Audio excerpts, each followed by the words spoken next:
not be at a lower level. Then once you have done this examination in the standing position, then you have to examine the patient in the recommended position. Here the entire scenarios may change. What you observed in the standing position, it may change completely in lying down position. That's why we never say the observations of the standing position are confirmed in recommended position or in lying down position. Because scenario changes here. Because most of the boys they commit to mistake this. The findings are confirmed in lying down position. For example, I will tell you, ASI may be at a higher level or lower level in a standing position. But if there is a short limb, suppose in lying down position, they may be at the same level. Because of the short limb, it is at a lower level. But once it comes to when he lies down on the bed, it comes to the same level if there is no deformity of the hip or if there are no fixed deformities. So never commit that mistakes. You have to examine and give the findings again in the lying down position. Again coming from the inspection again here, you have to start from the front and again you have to say the attitude of the limb again here. Is there any flexion deformity, shortening, rotation, all the equinus deformity, all these things you have to take. You have to say attitude of the limbs to start with. Then look for ASI, whether at the same level or different levels. Again patella, medial malleolus, what level they are. Wasting of muscles. Is there any swelling around the hip or there are any scars and sinuses, and you have to later on you have to examine them in palpation. Trochanter, is it prominent or it is migrated upwards compared to the opposite side? It may be difficult to decide on inspection. Sometimes it is possible to say, sometimes it may not be able to say anything. Don't commit anything. If you are not able to make out trochanteric migration in inspection, don't commit whether it is gone up or gone down. Don't tell anything about that. So you can tell always in palpation. Okay. Palpatory finding, don't try to tell in inspectory finding. This may not be obvious on inspection. In palpation again, once the inspection you have done from front, again from the back, and you have to see the inspection. Back you cannot see, you have to turn the patient if possible, or from the side you can see the exager lumbosis. Again you can see from the back. In the lateral position you can see that you have to observe it and you must be able to tell those things. Wasting of muscles, sinuses, scars, swelling, all these things you must be able to tell on inspection from the front, from the side as well as from the back. Coming to the palpation. To start with, you have to palpate ASI. First thing is anterior superior spine. Whether it has gone up or gone down or it is at the same level. This is the basic finding you must say, you must be able to tell on palpation. First thing. Temperature around the hip, anteriorly, laterally, posteriorly, whether it is rise or it is same compared to the opposite side. Tenderness. Tenderness is you have to palpate both anteriorly, laterally and posteriorly. Anteriorly you have to palpate for the joint line tenderness. Where is the joint line? Most common asked question is, where is the joint? Where do you palpate? Most of the people, some people they try to put pressure or to show the tenderness over the inguinal ligament. You must know the landmark. Where is the joint line? It is about 2 centimeters below and lateral to mid-inguinal point. You must be able to tell and you must be able to demonstrate. While demonstrating, you must say that you should not look at the hip, you should look at the patient's face, whether it insists or not. This is what examiner wants and will be observing you, how you are demonstrating tenderness. And tendon again you have to see for the posterior joint line tenderness and trochanteric tenderness, trochanteric thrust tenderness, and you must be able to tell whether it is there or not in all these cases. Of course, intensity of trochanteric tenderness it can hint towards the underlying pathology. Whether it is thrust tenderness means there may be pathology in the hip, trochanter itself, or deep pressure tenderness it is in the joint. thrust tenderness also it is in the joint. If it is superficially distended, that means there is pathology in the trochanter. And you have palpate the trochanter for any tenderness, of course you have seen, and there is thickening of the trochanter, irregularity in broadening of the trochanter. And also in palpation you can always see whether it is gone high or not. Proximal migration of the trochanter. You can always compare with the opposite side. What we can call it as 3-finger digital branch triangle. It's not a branch triangle. 3-finger digital test, we can say that. It's not a branch triangle. So by that you can able to make out whether the trochanter is gone up or it is at the same level and compared to the opposite side. And of course, you have to examine if there are scars, sinuses and swelling. Accordingly, you must know how to examine a sinus, how to examine a scar, how to examine a swelling. So, I don't think it is necessary to tell about these things. Most important thing is scars, sinuses present. You must know, you must be able to tell whether it is fixed to the bone or not. That's an important point you must know. Because if it is fixed to the bone, that means to say there is some pathology in the bone because of which these sinuses form.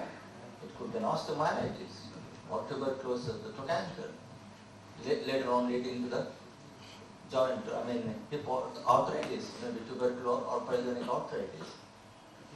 Of course, vascular sign of Norah, it is only a clinical thing, but usually what you are supposed to examine for this sign, most of the time it is always it is equal on both the sides, except in cases where there is dislocation, old unreduced dislocation is there, then it may be all VDS, it may not be, it will be less prominent there. Coming to the deformities, what are the deformities you get? In the sagittal plane you get flexion or extension deformity, as most common is flexion deformity of the hip. Along the coronal plane, that is mediolateral plane, you get abduction or adduction deformity. And rotational deformity may be there, external or internal rotation deformity. How to make out these things? One is how to make out the flexion deformity. When the patient is lying down, you pass your hand below the lumbar region, or look to the opposite side. If you are able to see the light, what we say, that means there is exaggerated lumbar lordosis. If the spine is not touching the post, then also you can say that there is no exaggerated lumbar lordosis. So in those cases, we think because to compensate the hip flexion deformity, there is lordosis of lumbar lordosis present. So in these cases, to reveal the deformity, then you have to make the spine flat. The only way is you have to pelvis, that is what is tilted anteriorly, you make it flat. That is possible by flexing the opposite limb. Opposite limb, you flex it, and then you see the obliteration. You pass your hand below the lumbar lordosis, and then you see that it touches your hand, the spine, then you measure whatever the deformity that occurs on the affected side, you have to measure. I will show the diagram. You know all these things. This is how. But you must say that this you must be able to demonstrate this thummus, what is called a thummus peg, well in the examination. Sometimes the students commit mistake in this examination, which is not acceptable.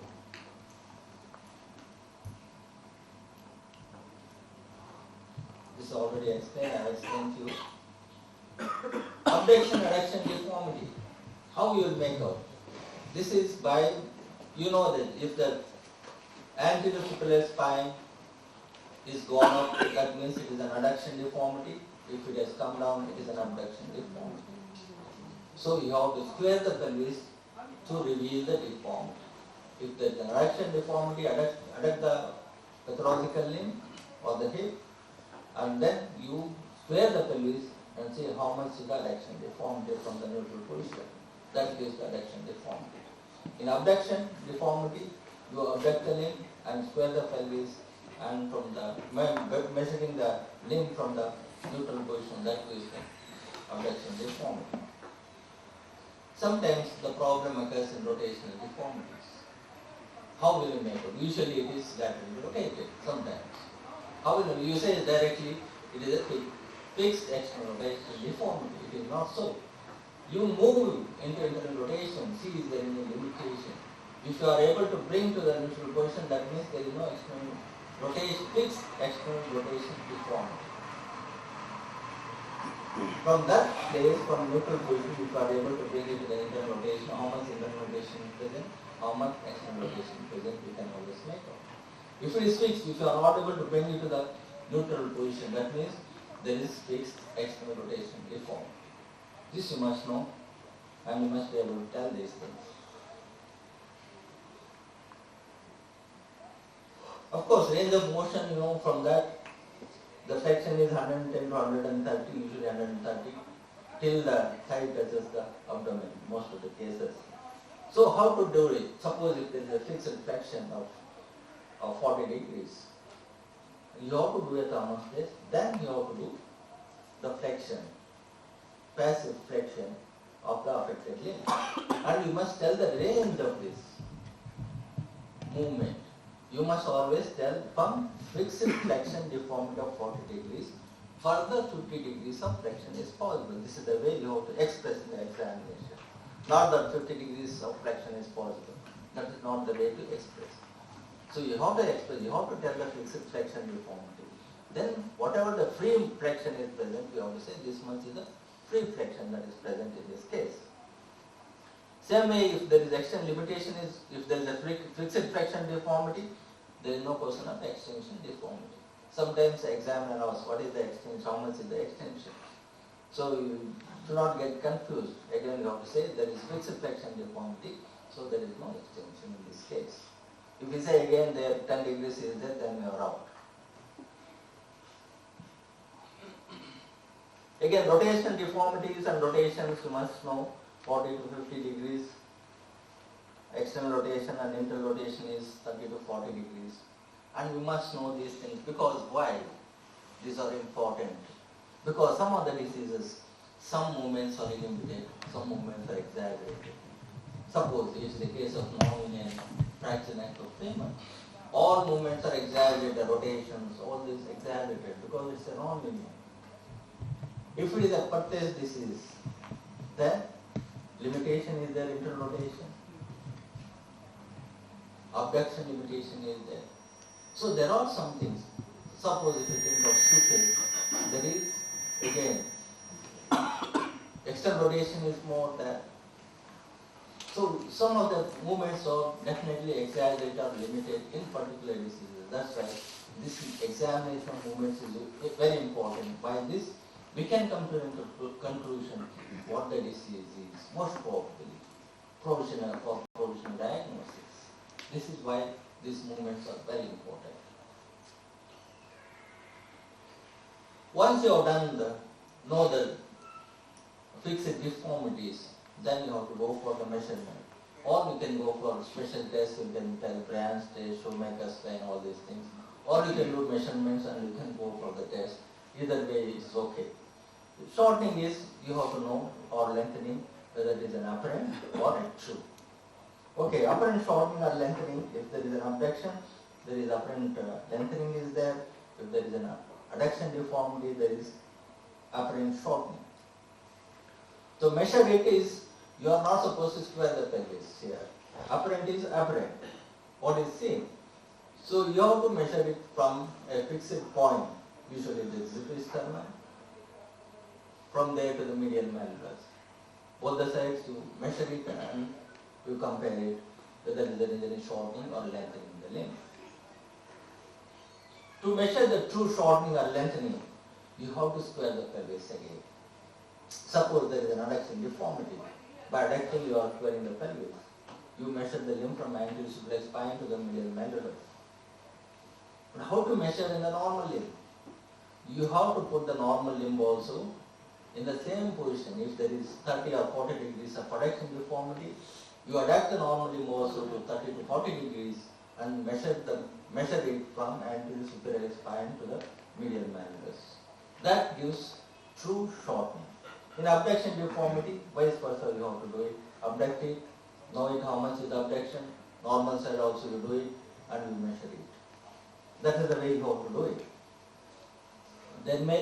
Usually there is deformities done. There is always a difference in apparent and true shortening or lengthening. Is it not? So they cannot be same. Same occurs when there is no deformity. When there are no abduction or adduction deformities, then only the apparent and true lengths will be the same. So sometimes you commit mistakes in this simple thing in measurements. Even though it looks very simple, sometimes you may get confused in the examination. And depends upon it, how much is the deformity also. We say about if there is 10 degrees of deformity, 1 centimeter of shortening and lengthening is there. So you must always think in your head and see that depending upon that deformity, even if you get confused in measurements, you see that what you say is deformity and what you say is shortening and lengthening, they are similar. Don't say that 40 degrees of deformity and 1 centimeter of shortening or lengthening. Then you are out again. Then the question comes, how do you say that? Okay, these are the simple things you must know, how to tackle these problems in the examination. These things occur. These things do occur in the examination while measuring. Some confusion occurs. And of course, Brian's triangle, Newton's line, Shoemaker's line, Chinese scale, all these things you have to mark there, you have to make the triangles, and then you have to say whether this trochanter is gone up or not. Brian's triangle again, anterosuperior spine to the tip of the trochanter. If it is in a deformed limb, if there is adduction abduction deformity, use square the pelvis first and then mark the points, then measure that from trochanter to the baseline and the distance. How to measure it again on the opposite limb? So you have to keep that also limb also in the same position as the diseased limb when you are measuring. If it is 40 degrees adduction deformity, we keep the opposite limb also in 40 degrees adduction and then measure. Because abduction what happens, trochanter goes up. In adduction what happens, trochanter comes down. So there may be differences. So you have to put on the limb also in the same position before measuring or drawing the Brian's triangle. This is a basic concept and you must be able to do it. Newton's line again. To draw a Newton's line, 90 degrees of flexion is very important. If you are not able to flex to 90 degrees, don't say I am not able to draw the line. You can say that simply. Because that is a basic prerequisite. And from that point, from that line, you have to measure how much is shifted upwards. Shoemaker's line, whether you know it from trochanter, you have to draw a line upwards. And again on the opposite side, it means on the opposite side or same side, below the umbilicus or above, depending upon whether it has gone up, ASI has gone up or gone down. So this is how it is done, Newton's line, you can make out here, 90 degrees of flexion. So trochanter is just this line. This is the Brian's triangle.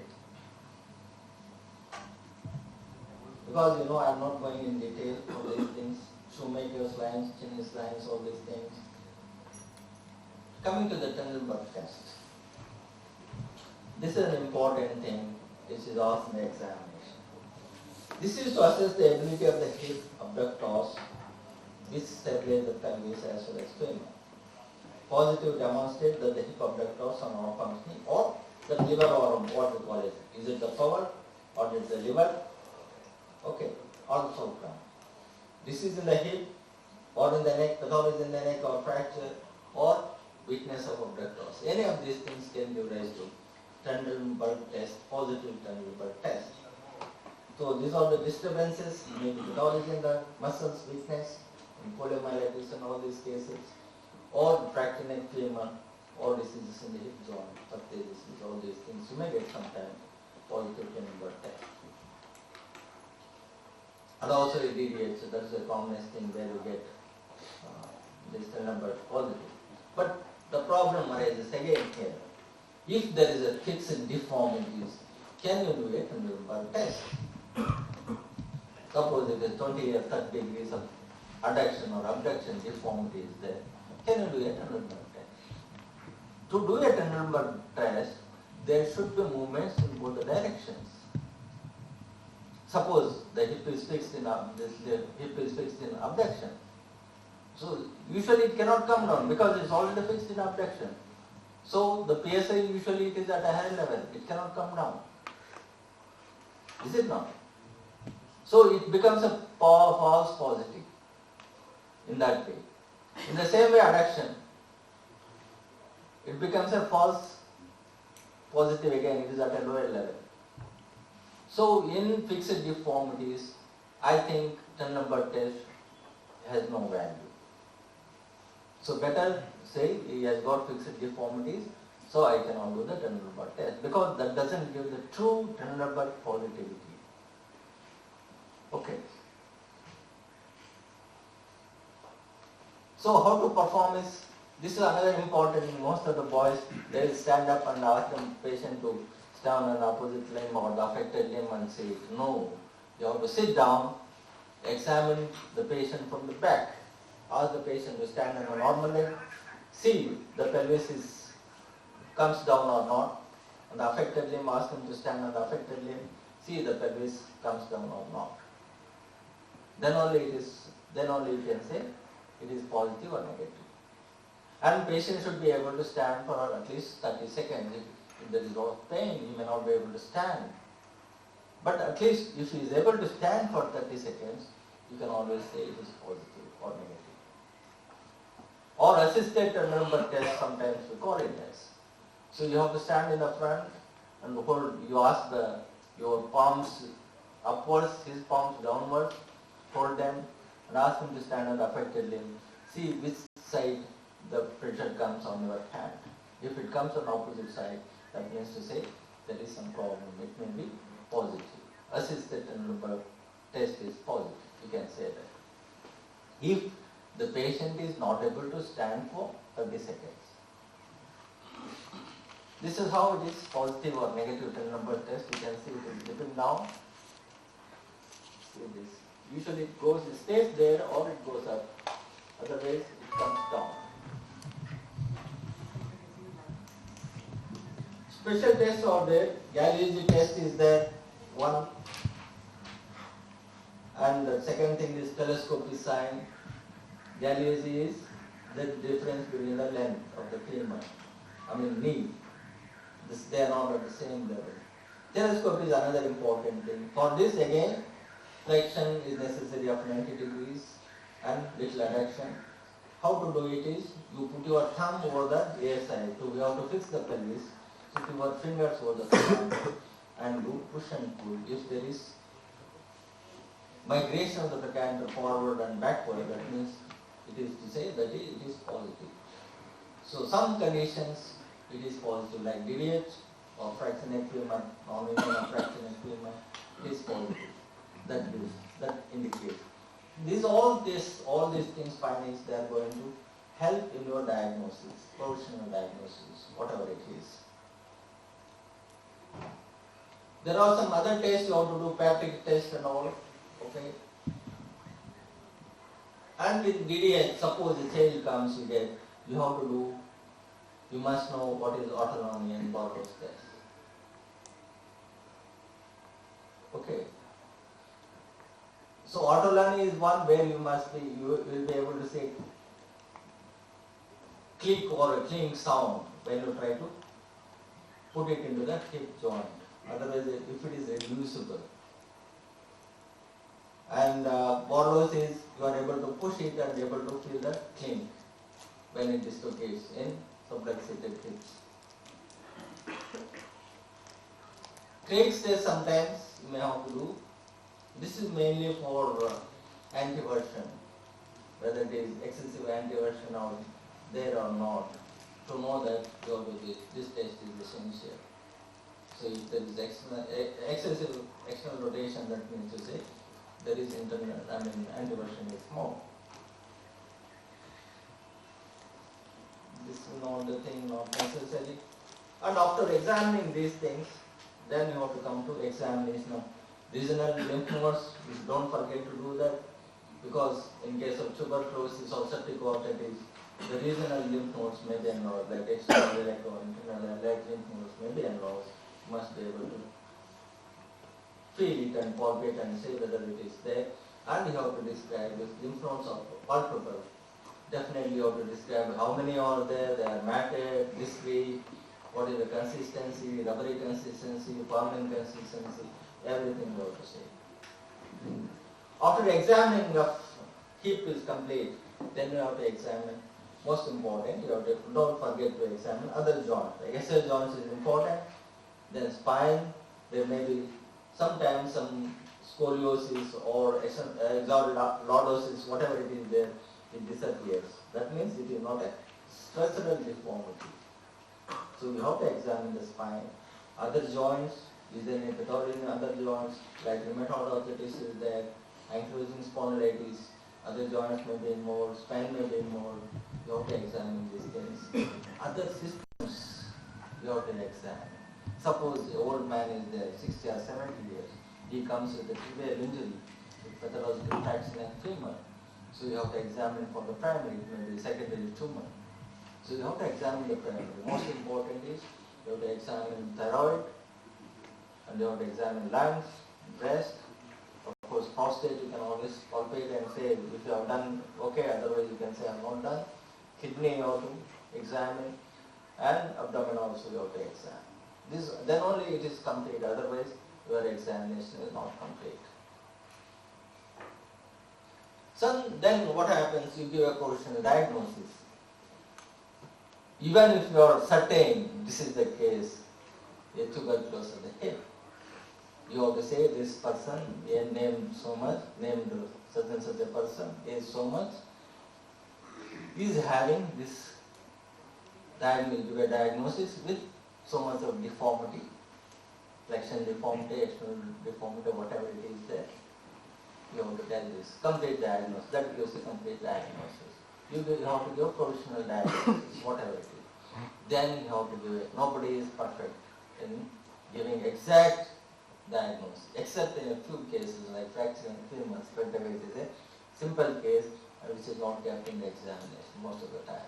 It's always something, variable things are there, findings are there, where it is not possible to pinpoint the diagnosis, where differential diagnosis is possible. In these cases, they are kept in the examination. Okay. So you must, even though you are certain that you have seen the X-ray, you have done everything, you must have done, but even then you give a differential diagnosis. Because the examiner is not a fool. He knows it. What you know, what you do not know. If you give only one diagnosis, that means you do not know anything. You do not know anything about other diseases. Means to say that. So always try to give a differential diagnosis. One thing you have to keep in mind is tuberculosis. It can mimic any disease. It can mimic pertussis, it can mimic avian, it's osteoarthritis, secondary osteoarthritis. It can mimic any disease. So you must always think of that tuberculosis, especially in our country. So you have to give a differential diagnosis, depending upon the findings. So I think we will finish. I am not going in detail to the different diseases. I have got the slides, but it is time up. So we will discuss when we examine the cases, how to put the diagnosis, differential diagnosis. Once you have done a differential diagnosis, you have to confirm the diagnosis. How will you confirm? That is by investigations. You have to say the blood investigation depending upon the type of disease. Then you may need radiographs, sometimes CT, sometimes MRI, sometimes of course arthrogram is not that much. And the most common diseases what we get in the hip is, one is trauma, maybe a trochanteric fracture mallunated or a fracture in the femur. Infections, it could be tuberculosis, most commonly. So you must be able to give the proper findings, and your diagnosis is also, if it is incorrect also, it doesn't matter. But your findings should be good or perfect. And you give the differential diagnosis. And once you give a differential diagnosis, it is asked why it is not this, why. You must be able to correlate all these features from the history, clinical examination, points you have to take, and say why you say it is this, why you say it is not this, why do you say tuberculosis, why do you say it is avian. You must be able to tell all these things and points in favor of your diagnosis, points against the diagnosis. You must be able to comment on all these things and put a proper diagnosis. Then investigations. Once the diagnosis is made, then how to manage these cases. That will come in the end. I think that is not a very difficult thing. Sometimes may be difficult. We will discuss the cases.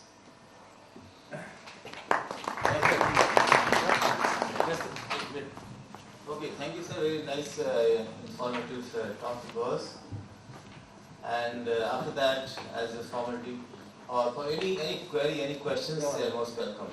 So before we start the next our program. Yes? I think we must remember the 4 certain points, right? First, the patient has any fixed deformity. Second thing, what is the active range of movement? Next, what is the passive movement? And the fourth is, what is any terminal limitation are there? So all these 4 components you must keep in mind while telling about the movements. Components may or may not be, all the components. Next thing about the measurement. The common question asked in the measurement by the examiner, what are the prerequisites for the apparent and the true measurement? Which Swami has told nicely.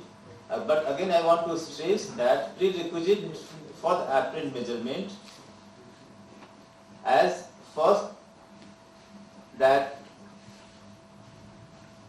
patient should be, the limbs should be parallel as I told, and the body should be in the line with which limb, deformed limb or normal limb. So that here the limbs should be